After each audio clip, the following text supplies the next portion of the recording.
جویا news plus registered کے سیالکوٹ سے bureau chief میاں شاہد محبوب کی رپورٹ کے مطابق سیالکوٹ کی بزنس کمیونٹی کی طرف سے وزیر اعلیٰ پنجاب سے کیے گئے مطالبے کو عملی جامہ پہنا دیا گیا۔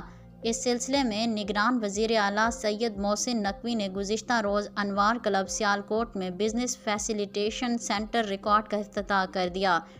اس سینٹر میں عوام اور بزنس کمیونٹی ایک ہی چھت کے نیچے متعدد سہولیات حاصل کر سکیں گے۔ اس سہولت سے بزنس مین کے وقت کی بچت ہوگی، وہی ایک VIP ماحول میں اپنے کام احسن طریقے سے نپٹا پائیں گے۔ افتتاحی تقریب میں chief secretary Punjab commissioner Gujranwala DC Sialkot کے علاوہ سیالکوٹ کے بزنس کمیونٹی نے بھرپور شرکت کی۔